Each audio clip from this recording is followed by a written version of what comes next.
Hello guys, നമുക്കൊരു get ready with me ആവാം. First time തന്നെ ഞാൻ CC ക്രീമാണ് അപ്ലൈ ചെയ്യുന്നത്.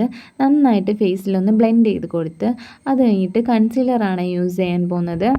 നല്ല ഡാർക്ക് സർക്കിൾസ് ഉള്ളതുകൊണ്ട് തന്നെ നന്നായിട്ടൊന്ന് ബ്ലെൻഡ് ചെയ്ത് കൊടുത്ത് അത് കഴിഞ്ഞിട്ട് ഐലൈനർ ഒന്ന് വരച്ച് കൊടുത്തേ. രണ്ട് സൈഡും നല്ല ലൈറ്റായിട്ട് മുകളിലും താഴെയായിട്ട് എഴുതുവാനേ. അങ്ങനെ രണ്ട് സൈഡും എഴുതി കൊടുത്തതിന് ശേഷം ഞാൻ അടുത്തതായിട്ട് ലിപ്സ്റ്റിക്കാണ് യൂസ് ചെയ്യാൻ പോകുന്നത്.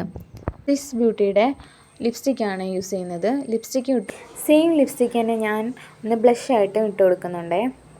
അത് കഴിഞ്ഞിട്ട് ഹെയറൊക്കെ ഒന്ന് സെറ്റ് ചെയ്ത് വന്നതിന് ശേഷം കമ്മലിട്ട് കൊടുത്തതിന് ശേഷം മാലയാണ് ഇടുന്നത്. ഈ മാല ഞാൻ മീഷോയിൽ നിന്ന് വാങ്ങിയതാണ്. ലിങ്ക് കണ്ടത് കമൻറ്റ് ചെയ്താൽ മതി. പിന്നെ ഞാൻ ഒരുങ്ങിയത് എങ്ങനെ ഉണ്ടെന്നും കൂടെ പറയണേ ഗായ്സ്, അതും കൂടെ കമൻറ്റ് ചെയ്യണേ. പിന്നെ എൻ്റെ ചാനലൊന്ന് സബ്സ്ക്രൈബ് ചെയ്യണേ, ലൈക്ക് ചെയ്യണം, ഷെയർ ചെയ്യണം, കമൻറ്റ് ഇടണേ. അപ്പോൾ ഓക്കെ, ബൈ ഗായ്സ്, ടാറ്റ. അടുത്ത വീഡിയോ കാണുമ്പോഴേക്കും ബൈ ബൈ.